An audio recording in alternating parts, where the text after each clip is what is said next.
Hi guys, it's Ed Barton, the social anxiety coach again here. And I wanted to film this video because there'd been such a big response to the first video I posted about eye contact quite a few years ago. I thought it'd be useful to follow up on that video and add a couple of things which I've discovered in recent years which may be of further help to you guys. So let's jump into it.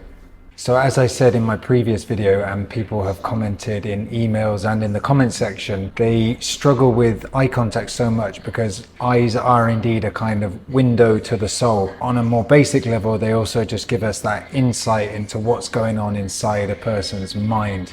So for me, I used to have so much going on inside my head. I had a lot of racing thoughts. And people fed back to me, they were like, oh, you're the guy with the crazy eyes. And of course, this would make me more self-conscious. People also said I had a really piercing stare, which I didn't mean to. I didn't even know that I was doing that. So the eyes do tell us a lot about what's going on in a person's internal state. So the first thing for me was to actually slow down some of my thoughts. I had very racing thoughts, and it resulted in my eyes kind of jumping about and almost like flitting while I was talking, or someone was talking to me.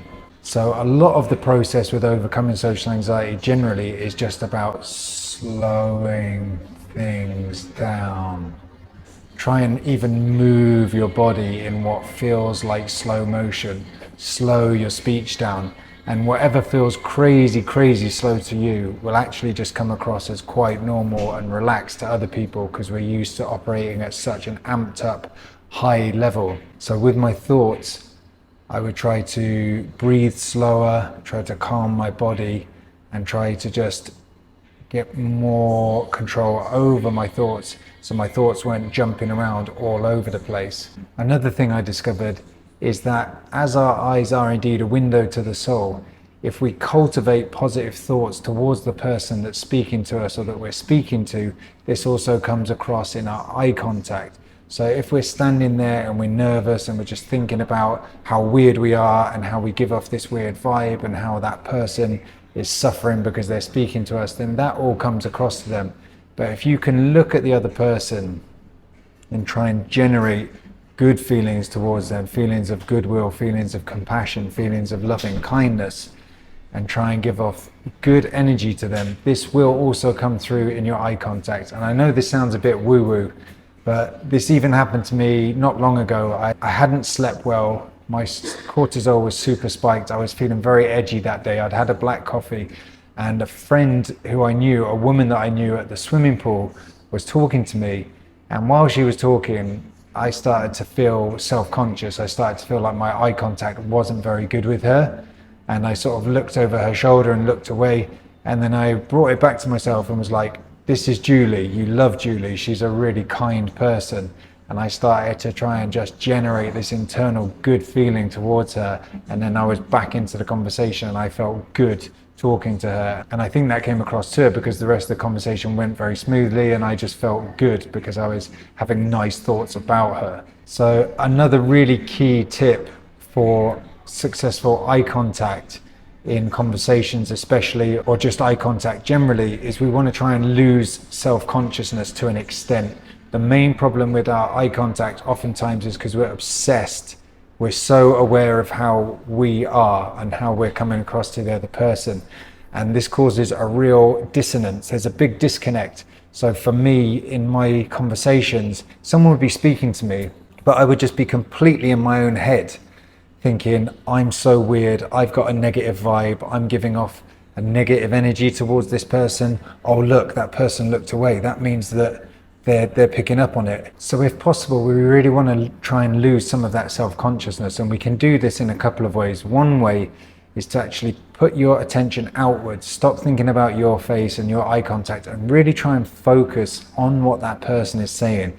Often when we've got social anxiety, if someone's giving us instructions or something, we're not listening at all. We lose all that information from our manager or someone in the office or whatever it is, because we're just focusing on ourselves and, oh God, is that person noticing that I'm weird and I feel so strange? Oh, look what their eye contact's doing. Yes, I can see that they're feeling this about me. we're not even listening to what they're saying. So really try and listen, put all of your focus and your attention on what they're saying, try and understand the content of what they're telling you, and focus on the actual verbal content of the conversation rather than what you think your face looks like or your eyes look like to them. Another way we can do this is similarly to the point that I mentioned earlier about generating good feelings towards the person that we're making eye contact with, is actually try and focus on them. Just be like, okay, this is my manager. He might have had a tough day today. Let's focus, what's he doing? Let's look at his facial expressions. Let's try and put our attention actually onto him and think, you know, he suffers because he has a lot of stress in his job. This person is a young mother and they've got, you know, a heavy burden with their stuff at home. Or try and actually focus on the person that you're talking to and think of them as a person rather than making it all about me, because I've said this before, and it's not meant in a negative way. When we have social anxiety, it's negative narcissism. We think the whole world and everybody in it cares about us and is laughing at us and thinking what a freak and a loser we are. So try and put yourself in that other person's shoes. Try and think, you know, who are they? What are their problems? Let me listen to them. Let me give them my attention because, you know, they're my line manager and they have a tough time. And just try and put your attention more into their life situation and more onto them rather than being so absorbed in ourselves and our own perceived shortcomings. So the third point is related to other stuff that I've said. One of the massive problems we have with eye contact is mind reading, or it was for me and clients that I've spoken to about this. We're watching the other person, we're having this eye contact interaction, and the whole time we're just thinking, oh, how are they looking at me? Oh yeah, that's it, they don't like me, I can see. Oh look, they've looked away, they think I'm a pervert because she's like looking down and now she's uncomfortable. Oh look, I think she's going red in the face because I make these women feel so uncomfortable. Oh look, that guy's looked away now, I'm doing it again. Yeah, this is it, you know, people don't like me, I'm a freak, I make people uncomfortable, and it's happening. There's all this mind reading and stuff going on, so that the actual verbal conversation, the verbal content of the interaction was nothing. It was all in the eye contact. And I was not even listening to what they were saying. I was thinking, I'm freaking them out. Oh, look, I'm even doing it now. They're looking away. Oh, I can see they're getting uncomfortable. And from comments that I've had with people and conversations I've had with clients, they also feel this and they believe this. They believe they're freaking the other person out. They've got some kind of weird negative energy. They're giving off this vibe. People pick up on it, can't wait to get away from them, look away from them. This is most likely, in most cases, not the case. Basically, people just mirror back to you what they see. If you look calm and happy and relaxed and open, and then they will feel that as well, and they will come back to you with that. If you smile, they smile back. We have mirror neurons in the brain. So if somebody sees that you're uncomfortable and you keep looking away and you're edgy and you keep touching your face and you're tense and nervous, that will just come back to you because they're mirroring that back to you because of their mirror neurons in their mind. You don't have to take it to a very extreme level of mind reading and think that you've somehow got like bad energy or bad voodoo or juju and you're just giving it off to this person. They hate being around you. You don't need to take it that far. It's a simple case of when you're happy, the other person's happy. If you're nervous, the other person might look nervous and mirror that back to you. So really try and identify the mind reading. Don't play into it, and don't get into this mind reading situation where we're kind of commentating on the whole conversation as the person's making eye contact. They have their own set of issues. They might be uncomfortable with eye contact. Don't feed into this game of trying to read everything they're doing and ascribing a meaning to it.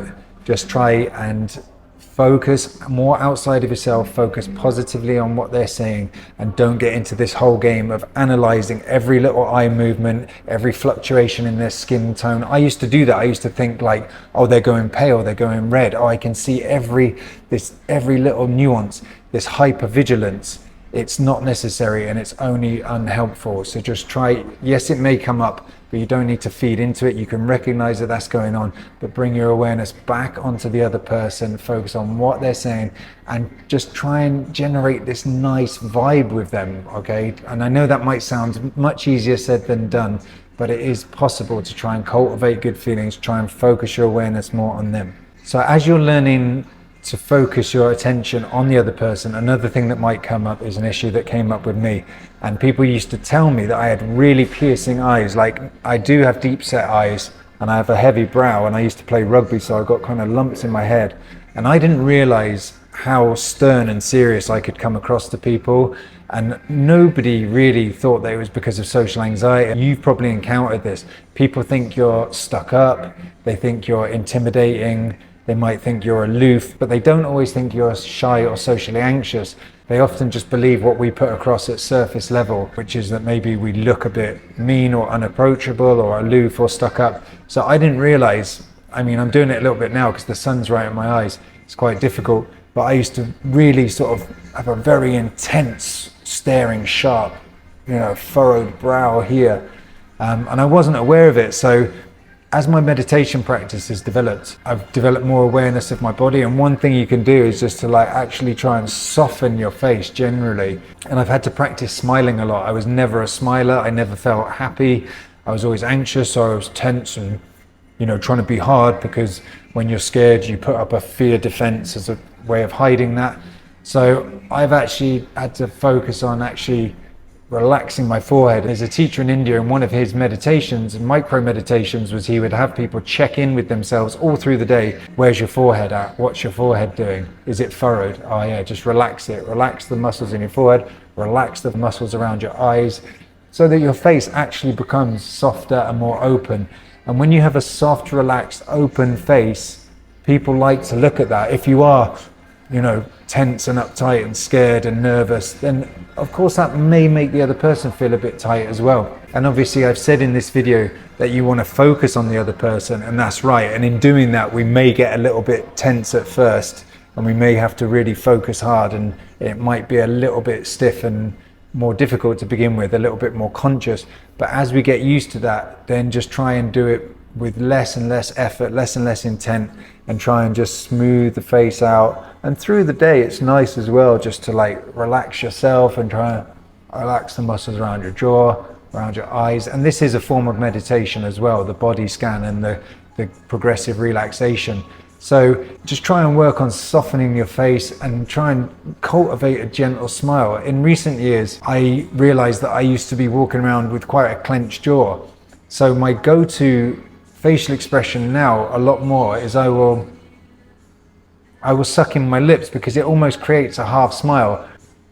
It's very easy to break into a smile from there. But when I was walking around before like this, you've got to go through many stages to get to a smile. So I find this is a kind of a ready to act kind of posture to be in, ready to smile, or oh okay, yeah, it's kind of neutral but open.